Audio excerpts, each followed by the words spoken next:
An 18-year-old kid just broke a record that Usain Bolt never touched in his entire teenage career. And the moment it happened, the coach of the world's fastest man pulled out his phone and sent a forward text that sent shockwaves through the entire sprint world. That text said, "The boy is coming."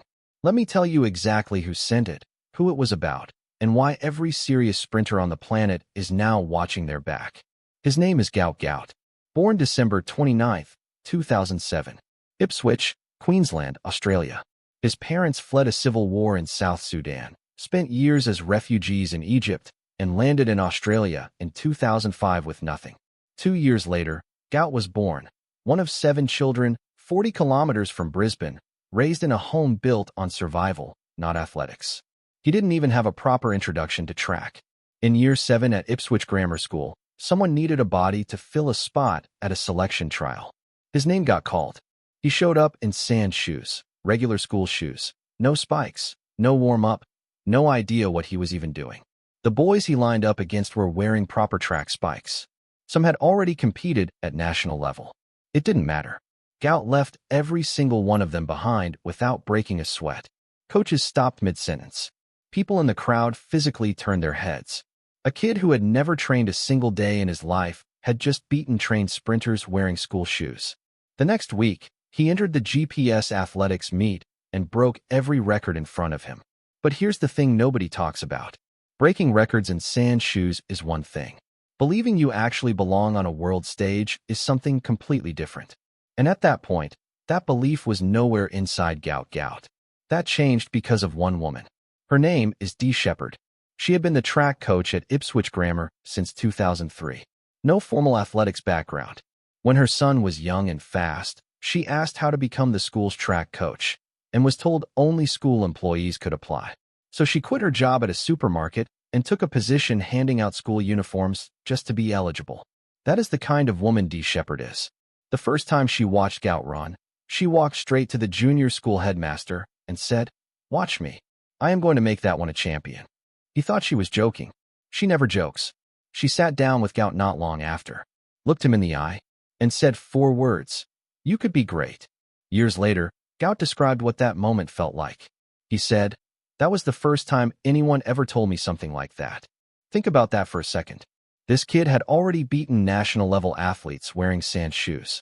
He had broken every record put in front of him. And in all that time, not one coach, not one teacher, had ever told him he was special. Dee Shepherd said it first. And something shifted. At 15, he broke the Australian under 18 200-meter record. At 16, he ran 10.29 seconds in the 100 meters at the Queensland Athletics Championships. Impressive.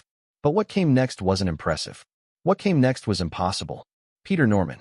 Most Australians know that name. He's the man who stood on the Olympic podium in 1968 Mexico City in solidarity with Tommy Smith and John Carlos during their Black Power salute.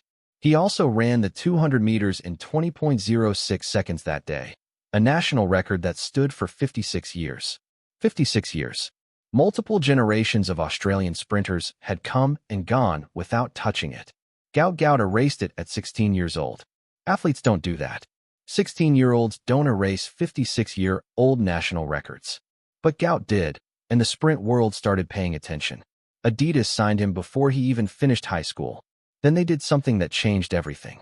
They flew Gout Gout to Florida to train alongside Noah Lyles, the reigning Olympic 100-meter champion, the man who had just tied Usain Bolt's record of 4 straight world 200-meter titles. Same facility. Same coach, Lance Browman. 2 weeks, side by side on the same track. Most teenagers in that position stay quiet. Keep their head down.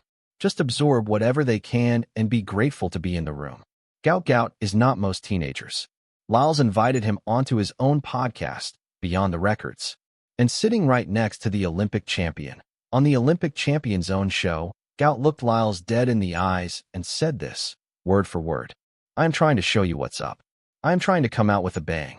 Whatever I have got to do to show Noah I am coming for that spot, I will do. Deep down, I am trying to get a medal, be in that final, and be running up on Noah or trying to chase Noah down." He said that to Noah Lyles on Noah Lyles' own podcast. Lyles smiled and said, "That's what I love to hear." But Lyles said that before he truly understood what this kid was actually capable of, because what happened next made everything louder. September 2025. World Athletics Championships. Tokyo. Gout Gout is 17 years old, walking into the biggest track meet on the planet outside the Olympics. Every other man in the 200 meters is in their mid to late 20s, fully grown, fully professional, some of them with Olympic final experience. Gout reached the semifinals. He ran 20.36 seconds and finished fourth, missing the final by exactly one spot. For a 17-year-old at a senior world championship, that is extraordinary. Hold that number. 20.36 seconds. It matters. After Gout's semifinal run, a reporter asked Noah Lyles, who had just posted 19.51 seconds in his own semifinal, the fastest 200-meter time run anywhere in the world in all of 2025, what he thought of the Australian teenager. Lyles didn't hesitate. He didn't say, "Watch this kid in a few years." He didn't say, "He's got potential." He said, "He is more talented than I was." The Olympic champion, the man who tied Usain Bolt's record, said a 17-year-old was already more gifted than he himself had been at the same age. And the numbers backed it up. When Lyles was 17 in 2015, he ran 10.14 in the 100 and 20.11 in the 200. Gout's personal best at that point was 20.02, a full 0.16 seconds faster than Lyles at the same age. In sprinting, 0.16 seconds is the gap between a gold medal and not making the final. Lyles also pulled Gout aside privately and gave him the most important advice of his early career. Learn to say no, stay level-headed, protect the focus. And he closed with 3 words: go be great. Then came February 21st, 2026. A small Saturday morning club meet in Brisbane called the Denai Bird Smith Shield. No big cameras. Tiny crowd. Gout had decided just 1 week earlier to enter the 100 meters almost as an afterthought. He ran 10.00 seconds flat, a legal wind of plus 0.9 meters per second. That time equaled the fastest 100-meter run by any Australian man ever on home soil. It also wiped out the Australian under 2100-meter record, replacing the old mark of 10.15 seconds. Within minutes of the finish line, Lance Browman, Noah Lyles' personal coach, had his phone out. He texted manager James Templeton 4 words: "The boy is coming." That was the warm-up. Keep watching. April 12, 2026. Sydney Olympic Park Athletic Center. The same track built for the Sydney 2000 Olympics. Gout stepped into the men's 200-meter final at the Australian Athletics Championships. Before the race, he wrote one number in his notes: 19.75 seconds. He repeated it to himself every single day that week. 19.75, 19.75, 19.75. 22-year-old Aidan Murphy pushed him through the curve harder than anyone watching expected. And then Gout found a gear he had never touched before.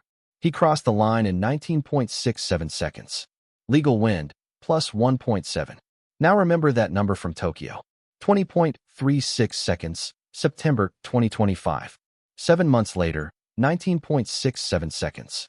A drop of 0.69 seconds in 7 months. That doesn't happen. That kind of progression in half a year is the kind of thing sprint coaches write research papers about. Here's what 19.67 actually means. Usain Bolt's lifetime best as a teenager was 19.93 seconds. Gout Gout at 18 is now 0.26 seconds faster than the greatest sprinter in human history was at the exact same point in his career.